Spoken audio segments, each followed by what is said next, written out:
Hey, everybody, welcome back to the Steel City Blitz Steelers podcast.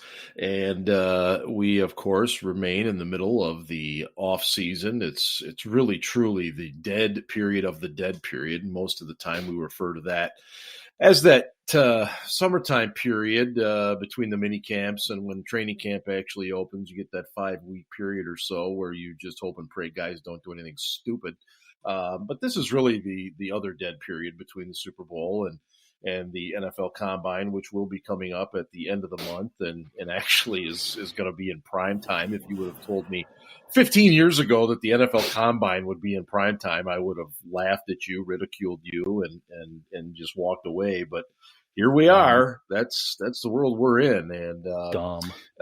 Yeah, and we're gonna get to a couple different topics tonight, but I'm sure Ian will be joining us shortly. But right now with me is Mr. Ben Anderson, and Ben, we missed you last week. We heard you had a bit of an injury, and we didn't reveal that or anything on the last show, but we hope you're much better today. I'm fine. I have back spasms.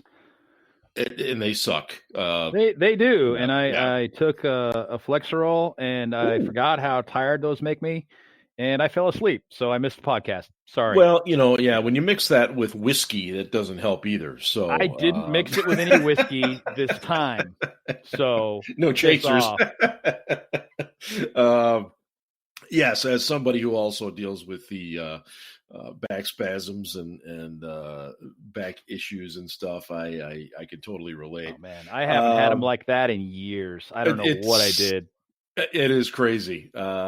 It is, and I'm sure many of our listeners can relate. But anyway, so just about 3 or 4 things to hammer away at tonight, and we did not get a chance to get into the offensive line when we did our offensive breakdown a couple weeks ago, and quite frankly, you could almost do a whole show just on that, because I don't think, and maybe I'm exaggerating here, Ben, but I don't think people understand that there could be some significant alterations to the offensive line, not just in terms of depth, but also perhaps who's where along that line. And I mean, as everybody knows, you start with Marquise Pouncey in the middle, and you have DeCastro and Filer to his right.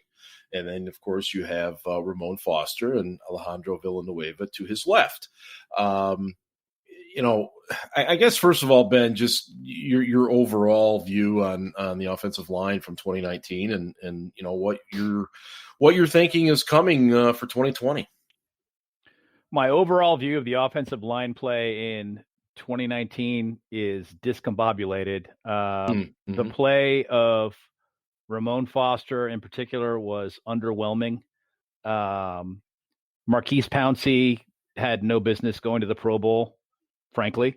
Yeah. He just didn't. And I agree. I think that to a great extent, Al Villanueva was impacted by that, and he looked worse than he actually was, if you know what I mean. Yeah, I do. If the guy to your immediately to your side is playing poorly, it opens you up to a lot more means of attack, and Ramon was not playing well. So I thought that DeCastro was solid, if not outstanding. He made the Pro Bowl too. A lot of people are saying Matt Filer. I thought he was very good in the run. I'm not that fond of him as a pass rusher. Ian has the other opinion. I think he gave up 2 sacks on the season. With those quarterbacks, that's it's actually pretty good. Yeah, it really is. Mason doesn't seem to know how to move in the pocket, and toward the end of the season there, they were just sending the house after Duck. So, sacks were given up. From a depth standpoint, you've got Chooks still in play there. Zach Banner, and Finney. So, you're doing okay. I don't think that they're solid at depth right now because Finney's going to be a free agent, Mm-hmm. and Foster, is presumably a cap cut. Everybody seems to think so. I mean, the beats, everybody is on that. Yeah, there's that's not a lock, obviously, but presumably that's the case. They need the cap space, and he didn't play real well last year, and he's getting up in years, so that's probably going to happen. I think. You could theoretically just move Matt Filer over to left guard, and then have Banner and Chooks fight it out for the right tackle spot, but then your depth is now really, really thin, and you've got to replenish that. And I would prefer, I've talked about this before on the podcast, I prefer that they took a center if there was one that was available and worthy of the pick in the second round. And so far, I don't see one, to be honest. But if there were one there, take that guy and stick him at guard for a few years and get him to learn the ropes a little bit the way they did with Dermani Dawson. But an interior lineman would be nice this year. They don't really have the money to sign anybody in free agency, so I'm not looking at that. Everybody who thinks they're going to be able to sign free agents or what's the one I heard yesterday? Go out and get Henry, the tight end, and cut Vance. And then franchise Bud. You people are smoking something. They don't have the money. If they franchise Bud, they can't do anything else. Nothing. They'll be locked. They can cut, locked. Yeah, they can cut Vance and cut Chick and cut Foster and franchise Bud, and they are done. They have no more money left. Yeah. Absent a new CBA by March. So everybody should be rooting for that new CBA. Oh, everybody should be hoping and praying that happens. So where are you on the thought of BJ Finney? Do you think it's pretty foregone conclusion that he's gone? No, I think they try to keep him, and that's one of the things I've talked about before. When it's like, okay, you can cut Finney, or rather, you can cut Foster, but if you do so, you're going to turn right around and spend that money on Finney. Exactly, that money replaces. So you really gain nothing, right? I still don't think Bud Dupree's coming back. I think that he's going to get offered. I know they want to keep him, and I know that if they can make it work, they're going to. If a new CBA is ratified before free agency starts, they'll keep him. They'll find a way to do it, and it may just be for a year on a franchise tag, but they'll keep him around, and they'll do some other things. They'll make some space via restructures, but they can't do that right now. So if things stay as they are and we go into the season absent a new CBA because of the restrictions of the 30% rule, they're going to have to make some very difficult choices. And I think Bud is going to be one of those choices. And, maybe they'll go out to free agency and sign somebody for depth. Yeah. Maybe even sign a guy and say, hey, you get to compete and be the starter. You get to compete with Chicolo, who sucks. And should be cut anyway. And should be. I mean, really, for $5 million, Chicolo's not worth $5 million, man. God. They should have cut him yesterday. Stealing money. Not to mention all the problems he had last year with the suspension and okay, I guess it wasn't technically a suspension. The exempt list. Right. That was embarrassing. It was. All of that. I'd like to see him gone. Well, I would too. As far as the offensive line, though, I don't want to stray too far from that just yet. Right. Okay. So if Finney comes back, he's going to come back as a starter, more than likely at left guard, unless they feel better about Filer kicking down there, and then Finney just remains your backup center, backup guard. Or they could say, hey, we're gonna have Filer and Finney fight it out here, right? And good competition always makes for better performance, in my opinion. No question. Good competition for a starter's position always makes for better performance. So maybe they go that route and they have two positions in flux and they say, hey, you guys, we feel confident about the four of you. You two are going to fight it out for this spot and you two are going to fight it out for this spot. And we're going to see what happens. The whole 2 dogs, 1 bone thing that Tomlin always talks about, that could be beneficial to the offensive line. So I'm not really going to bitch if it happens. No, I'm not going to be real happy if we go into the season with no plan for a replacement for Marquise Pouncey because he is apparently in decline, and they need to try to address that. They don't have a whole lot of draft or free agency capital in order to do that with this year, and so it's just I'm a little uneasy. Well, and to beat a dead horse, which we've done many times on this show, none of us are overly thrilled with the prospect of B.J. Finney at center. We much prefer him at left guard. So in our opinion, that ship has sailed. You still need to bring somebody in to groom for that center position. And, with the limited draft picks that we have, I mean, they would literally have to just kind of hit on a lucky situation if they picked a center guard type in a 4th, 5th, 6th round situation. What about right tackle? Because I mean, we know what Okorafor did in the preseason, and it wasn't very good. And I think I speak for everybody. Zach Banner is just an absolute ray of sunshine on social media and everything he's done. He's just an absolute character, and he's working his tail off. I mean, this is a guy that was roughly 400 pounds at one point. Right. And the problem for me is I think it's one thing when you bring him in as the eligible tackle and he's just a road grader. He's just going to move people out of the way. It's a far different situation when you are now the right tackle and you have to not only open up running lanes, but now you've got to pass protect and you got to do it well. That's where my concern is with him. So if Filer does kick down to that left guard spot, my concern for the right tackle spot goes way up.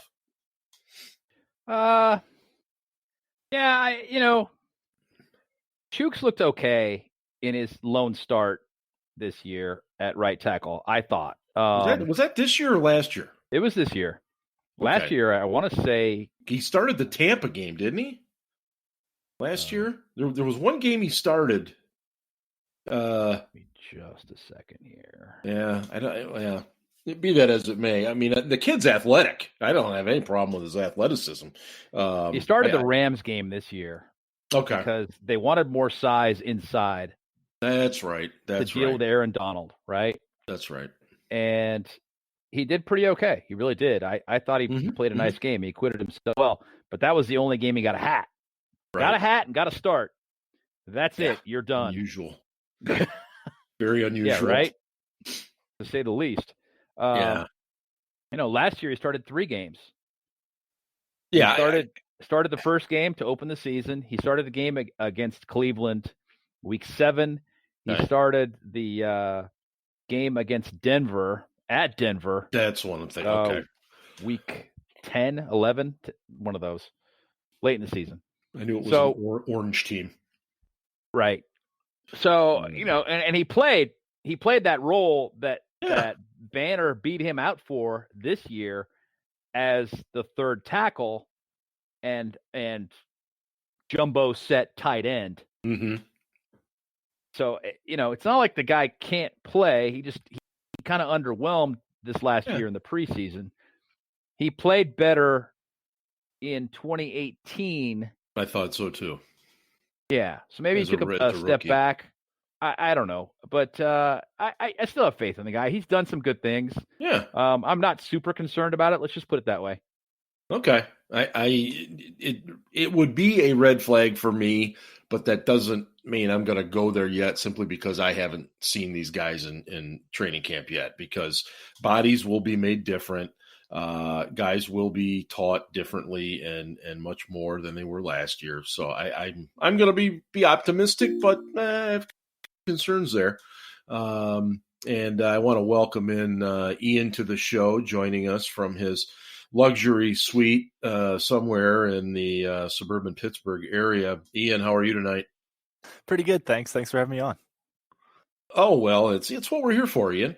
We're just kind of wrapping up our discussion of the offensive line and just talking about some of the what ifs and certainly the idea that Ramon Foster, more than likely a cap casualty coming up. And then, that money just gets transferred over to probably keeping BJ Finney around and so on and so forth. But we were just kind of finishing up with right tackle. What are your thoughts on if it comes down to Chuks Okorafor and Zach Banner?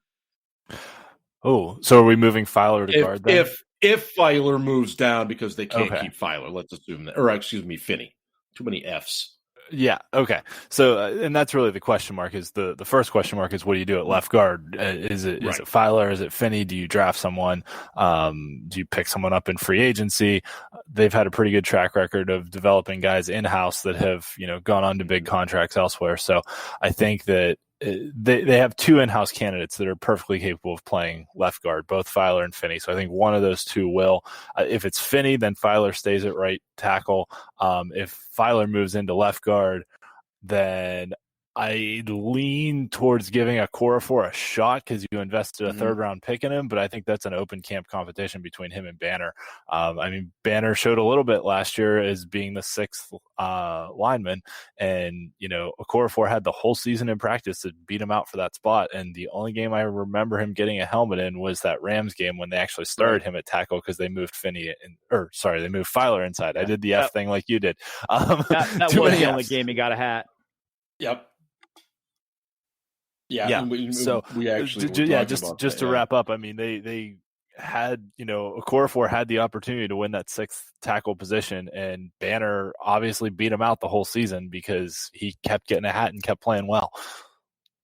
Yeah, and again, there's it's so fluid because Ben mentioned the fact that there still is the possibility for a CBA to come to fruition here in March, and that could certainly change things dramatically. And of course, then if that doesn't happen, of course, then you got draft stuff and minor free agents that they could even possibly think about. So a lot of stuff is still very much in flux for that offensive line. But what I want to move to here, and I think this would be a fun part to go to right here, guys, is, of course, today was the 19th. Is that right? 19th anniversary of Three Rivers Stadium being imploded. I believe that's the correct term, imploded.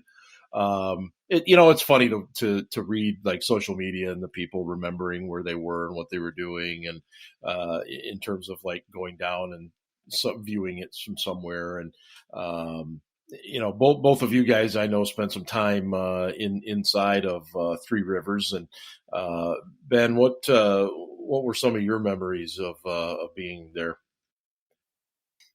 The first thing, a couple, I guess. Sure. Is one, Three Rivers was a really shitty stadium, and the bathrooms in particular were disgusting. Oh my God! And I have a story about that. People would literally use any open space against the wall to take a leak, and basically the walls all kind of ran back to drains in the corner. Yep. So the smell of urine in the men's room was overwhelming. It was just absolutely disgusting. And then, that when you're out there in the stands, it was so fucking loud. I loved that place. Yes. God, it was so great. And, that really is kind of where it's at for me. I mean, that was the one thing that Three Rivers had over Hines. It was so damn loud. Sound reverberated in there. It was awesome. It did. It was one of those classic cookie cutter stadiums of the late 60s, early 70s. Riverfront in Cincinnati was built like it, and so on and so forth. But your memories of the bathroom, oh my God, dude, it was so gross. You could smell it before you walked in. You were just like, God. I'm having PTSD right now. Ian, what do you remember from the old Three Rivers? Oh boy, I mean, I was there a lot as a kid. Right. Growing up, we had season tickets. Our tickets were up in 606, which was about 3 sections over from the Jumbotron in the top level. And And the way that stadium was, being the like you said, architecturally the circle that it was, our seats were kind of, I'll say in the corner, but the whole thing was round. But in the corner of the end zone, and since we were on the upper level, the sort of level below us, the way the stadium was shaped, cut off our view of that corner of the end zone. So there was only one corner of one end zone that we couldn't see. You could see all the rest of the field from our seats. And that corner just happened to be the corner where in January of 1995, Jim Harbaugh chucked a pass in an AFC championship game against the Colts. And it was the same end zone the year before that the Chargers had batted down a fourth down pass in. So we had that heartbreak right in front of us. But when Harbaugh chucked that pass, no one in our area, our whole section and like the sections next to us, had any idea what happened because we couldn't see it. It went into that dead spot, and we're all kind of just like, and that was back in the day of, there wasn't a video board or for replays or anything. It was the, monochrome, you had the gold lights or the off black lights, and that was kind of how they made patterns and showed text up on the Jumbotron. That's right. So no one, there was no video of it. We had no idea what happened. And then we saw the other half of the stadium all just start celebrating. We're all just kind of like, I guess we won. and then it was just pandemonium. And we had people that were, sitting 3 rows behind us or like standing next to us, hugging us. And then we're 2 rows in front of us. And people were just like diving everywhere, hugging everyone. And it was, because after the heartbreak the year before, it was a huge release of emotion. That's no big deal. Everybody I tell that story to now about that game, San Diego Chargers off of Pupuna, they're like, "Well, what's the big deal? That's nothing." Well, you obviously don't have a clue as how good that team was, and they were favored by 14 points. Anyone who was alive for that game, when you mention it on Twitter, is hands down. They were like, even if they've lived through the terrible years of the pre-Bradshaw, pre-Green 60s, or suffered through the 80s, everyone that was alive for that game says that was absolutely the worst loss in Steelers history. And I was there. It absolutely was. That's one of the few times I've cried after a game. Now, granted, I was 8 years old at the time, but still, I was sobbing tears walking out of that stadium because I felt so certain that we were going to go to the Super Bowl. We just didn't. But speaking of the bathrooms and how disgusting they were, I remember my dad telling me as a kid, like, don't wash your hands in the sinks after halftime because, first half it's okay. Yes, but second half, I should have brought that up. Oh my God. And it wasn't just people peeing in the sinks, because that happened. But there were times when there was shit in the sinks too. Garbage cans, sinks, literally anywhere. Disgusting. Oh my God. The worst part of this, I'm going to end this story with a bang. The worst part of this was the very last game at Three Rivers in late 2000 against the Redskins. I think we were like 7-9 or something that year. We didn't make the playoff, or we were mediocre. We didn't make the playoffs, but next to last game, hardly any. It was a sparse crowd, but the last game, everyone showed up because it was the last game there, and people were just taking everything they could. People were pulling, like jackknives out of their pockets and like prying their seat numbers off. But the most disgusting thing I've ever seen in my life was I saw somebody walking out of the bathroom with one of the toilet seats from the stall seat like under their coat and trying to zip up their coat around it. And I was just like, number one, why would you take the seat off of a toilet? Number two, why would you stick it close to your body and try and hide it underneath your coat? Like, I was just like, okay, some people, I have no idea what that guy did with that thing. I never saw him again in my life. But that was arguably, having been in those bathrooms, the most disgusting thing I've ever seen. I was at that game too, Ian. Believe it or not, and it was cool seeing so many of the old players that were down in the field and were kind of laughing it up with the current players after they had kind of steamrolled the Redskins. I remember Hank Poteet had a punt punt return TD in that game. And, yep. But yeah, I think it was one of those situations where we had to win and somebody had to lose. And then we had to go to San Diego, I think, the next week and needed some other things to happen. And obviously things didn't happen and we didn't make the playoffs. But the bathrooms. I'm surprised somebody hasn't written a book. Because you seriously, you could make a decent book out of Three Rivers bathroom experiences. Dude, Ian just gave me some really nasty flashbacks. Yeah. Oh my God, dude, that was awful. Yeah, that was mean. It was like going into some kind of third world alien nation or something. I mean, it was just, and like Ben, like you said, you could smell it 30 yards before you got there. It was. You could smell, if you were going in there at halftime, especially, you'd be in line and you'd be going, "Oh my God, I can already smell it. Oh, I got to stand here for this." And then I have to go in knowing what it's going to smell like. Oh, yeah. So really the moral of the story is for those of you that have only experienced Heinz Field, if you're complaining, you have nothing to complain about. Nothing. Heinz Field redid their bathrooms this year too. Heinz Field's bathrooms are even nicer than they were when the stadium opened because they redid them this year. That's right. They have like the non-stick flooring now and like individual like urinals. They don't even have the troughs anymore there. I know. You sense of privacy once again. Yeah.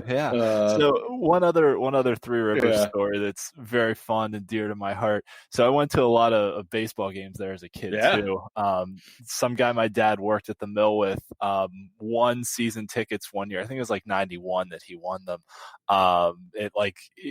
Some fair, whatever it was, the big Butler Fair, the Indiana Fair, whatever, they were raffling off a set of Pirates season tickets, and back then they were good, so they were worth something. That was a good year. And since they worked shifts at the mill, there were games he couldn't go to, and he would give tickets to my dad. So like my dad would come home from work at 3 o'clock, 4 o'clock after working a daylight shift and be like, "Hey, we're going to the Pirate game tonight." Like, all right, let's go. So there was one game, I think it was in August of 91. I just looked it up. They were playing the Cardinals, who were really good that year too, and their closer Lee Smith hadn't given up a home run all year. And Lee Smith, Hall of Fame closer, Ozzie Smith's on that team too, great team. And game went to extra innings. They brought in Lee Smith.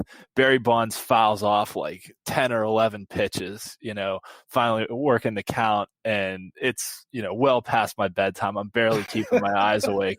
And then Bonds just cranks a home run out to right field and wins the game for the Pirates. And, that game still gets replayed every now and then on whatever it is. It was Root Sports. Now it's AT&T Sportsnet. But, that's considering that Pirates team never made a World Series, that's one of my favorite memories of the Three Rivers as well. Just sitting there, barely awake, trying to focus on Bonds fouling off all these pitches, staying alive against arguably the best closer in the game at the time, and then he blasts a home run off a guy who hadn't given one up all year. That was really cool.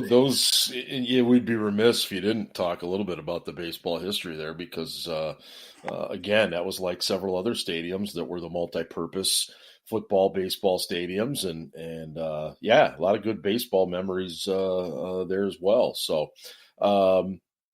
one last thing that I want to discuss, and I quite frankly, I probably shouldn't have worded it that way because I really don't want to discuss it, but it just irritates the crap out of me. Some of the talking heads are already spewing some stuff regarding, there's people inside the Steelers front office that would like to see Ben Roethlisberger retire.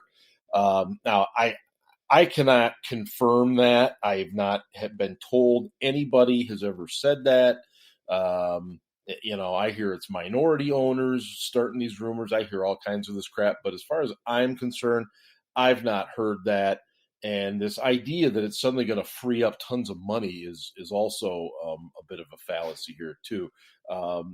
Ben, are you hearing anything, and are you just as irritated as I am? I've asked, and the response I got was laughter. Right. So no, nobody's hoping that Ben retires. Okay. Yeah, it does actually create about $8.5 million in space if Ben decides to hang it up right now. It leaves behind a $25 million dead money hit for a player you don't have anymore. On top of that $8 million they're going to gain, they can't sign a quarterback to replace him this year. I don't know what people are thinking, and I don't know why they would think the Steelers would hope he was doing it. Even if Ben is the 15th best quarterback in the league, and I think he'll be better than that. Yeah. He's still going to be worth it given everything else they've got on that team. So I don't see the logic. I don't understand why anybody would get that idea. I just think it's guys looking for clicks, frankly. Absolutely. And it's the same shit every year, or people on Twitter who put out these takes and all they're doing is looking for attention. And all I do is bookmark the tweet and I'm like, yeah, dude, you're going to get roasted for this later. About mid-season, we're going to go on. Yeah, you're an idiot. You really put this out and you decided to die on this hill and now you're going to get roasted for it and you deserve it.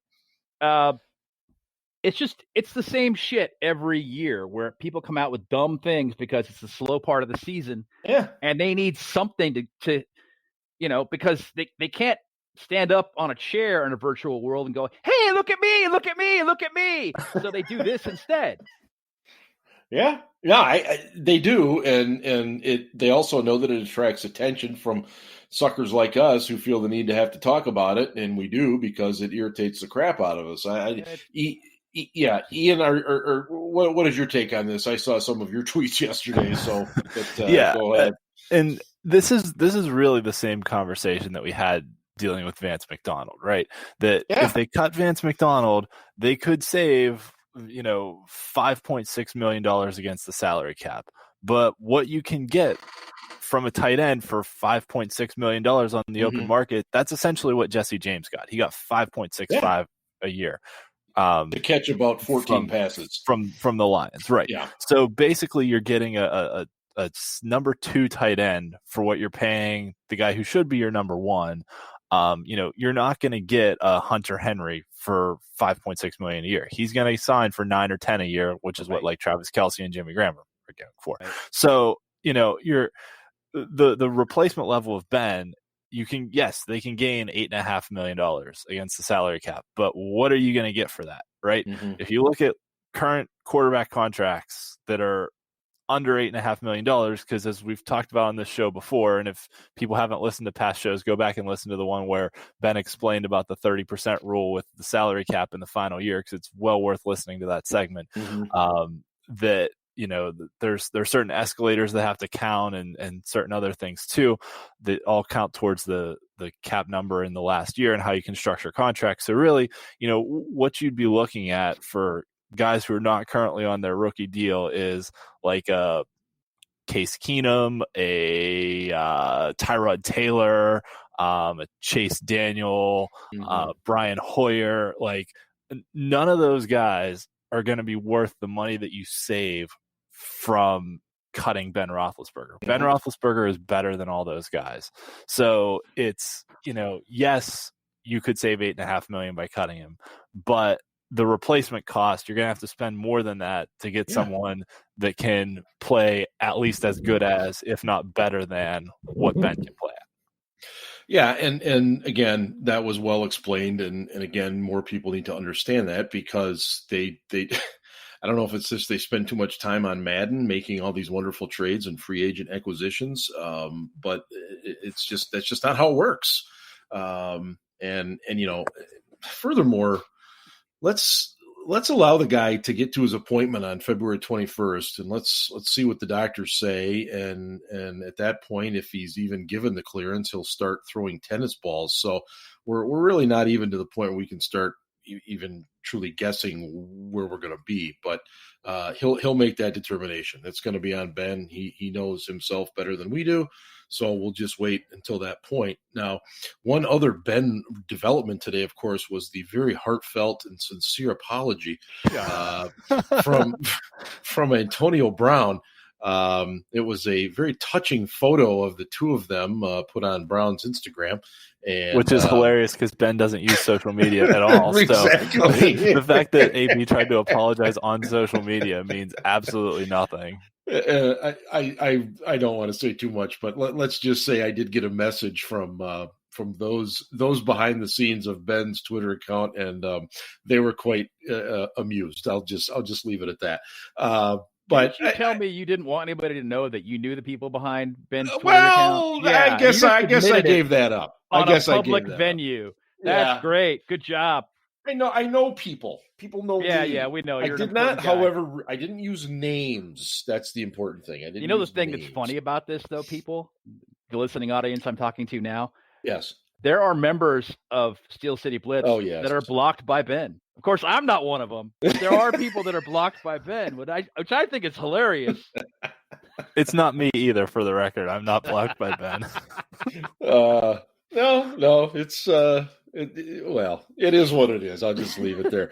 But what absolutely boggles my mind is these folks that, that was he apologized. Now, would you consider taking him back now that he's apologized? I mean, what have you people been watching over the last year?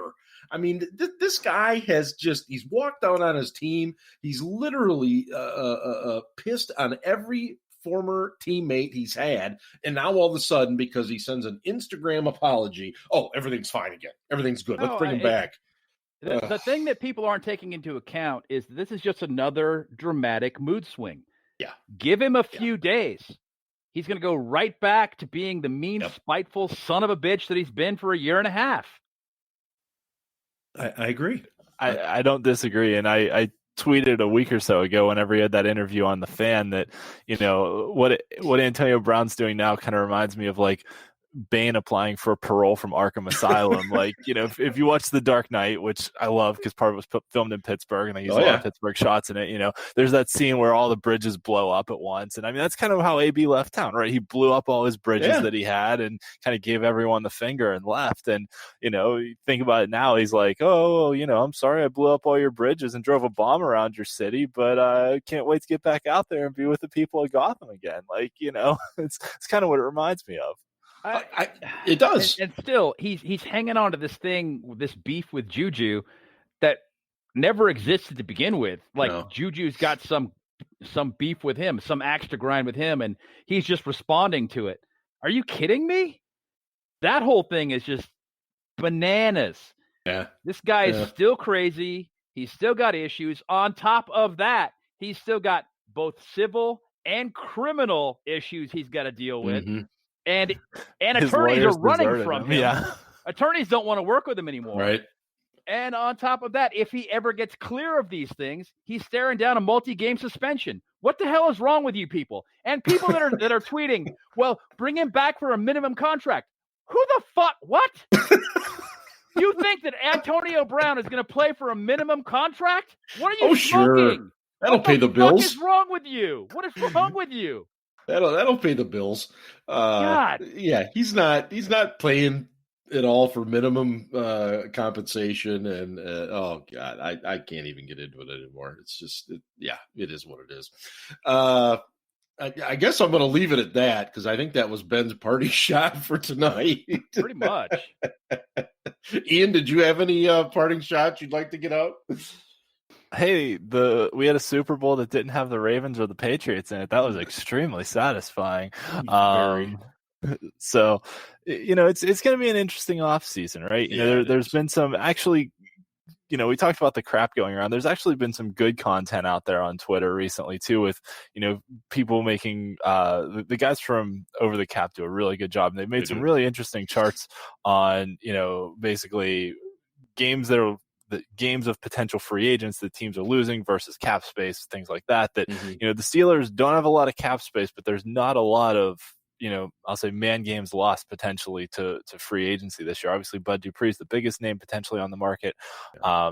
But beyond that, they don't really have a lot of starters that are potential free agents. So, they don't have a lot of money to play with, but at the same time, they don't really need to make a big splash this year either, that there's not a gaping hole in this team that really needs to be fixed, that couldn't potentially be fixed in the draft by, a second and third round pick. Yeah, and we will. That's a good kind of segue for me, and we'll start looking into the free agent stuff and our upcoming podcasts, and as well as the draft. I'm it's that time of year. I'm getting the itch. I've started watching film on tight ends, and we'll eventually transition to other positions as well. But for now, we'll wrap things up here on the Steel City Blitz Steelers podcast. And again, you can find it on any number of platforms, from Google Podcasts and Google Play to iHeartRadio, iTunes, Spreaker, and Podbean, and SoundCloud, and YouTube, and everything else in between. And, if you enjoy the show, please take a couple minutes and give us a rating and some reviews. And if you don't like the show, well, sorry, go listen to something else. Anyway, for Ben, Eddie, and this is Steel Dad, I am signing off. And hey, go Steelers.